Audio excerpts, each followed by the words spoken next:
Ukraine, the breadbasket of Europe. A land of golden wheat fields, rich soil, and hard-working farmers. For centuries, its people thrived on the land, producing abundant harvests that fed millions.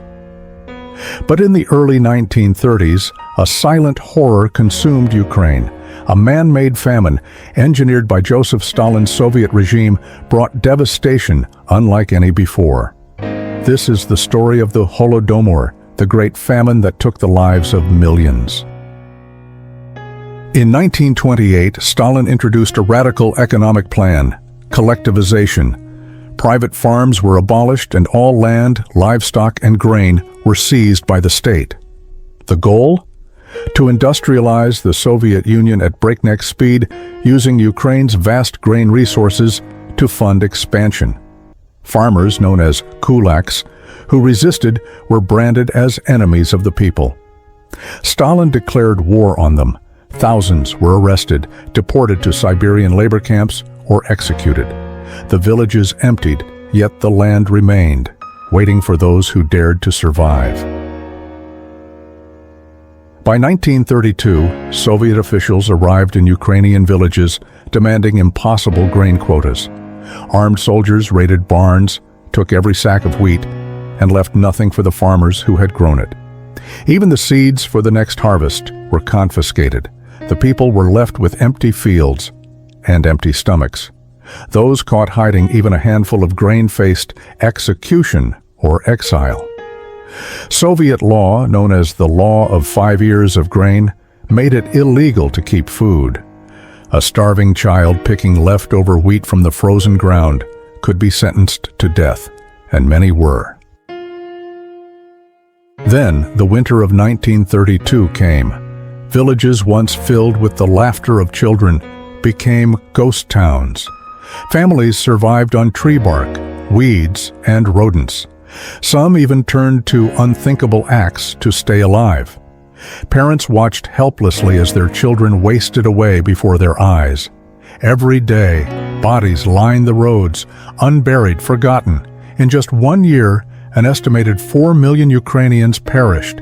One survivor, Olena Koshevaya, later recalled, "I remember my mother crying. My little brother lay on the floor unmoving. She held him, whispering prayers. But prayers could not bring bread. And so, he left us." The people of Ukraine were not just dying, they were being erased. As millions died, Stalin's government denied everything. Soviet newspapers published reports claiming there is no famine in Ukraine. Meanwhile, Soviet propaganda showed images of healthy workers and bountiful harvests. Western journalists who dared to speak the truth, like Gareth Jones, were silenced or discredited.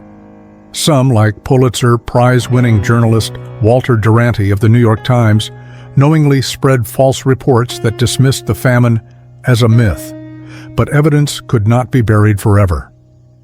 British diplomats in Moscow sent secret reports describing Ukraine as a silent wasteland. Despite this, global powers turned a blind eye. The Soviet Union was too important an ally in the growing tensions of the 1930s. By the summer of 1933, the worst was over, but the scars remained. Millions of families were wiped out. Entire villages ceased to exist. Those who survived carried their trauma in silence. For decades, the Holodomor was buried in history books. Soviet authorities banned even the mention of the famine. Survivors who spoke of it risked imprisonment. The world moved on, and the voices of the dead remained unheard. Only in recent years has the world begun to recognize this atrocity as a deliberate act of genocide. In 2006, Ukraine officially declared the Holodomor a genocide. Over 30 countries have since followed, though some still refuse to acknowledge it. History is often written by the victors, but the voices of the past still call out to us. The Holodomor was more than just a famine. It was a weapon, a calculated act of terror against a nation. As we remember the past, we must ask ourselves, How many other tragedies remain hidden? And will we ever learn from history? If you believe stories like these must be remembered, share this video. Let the world know the truth.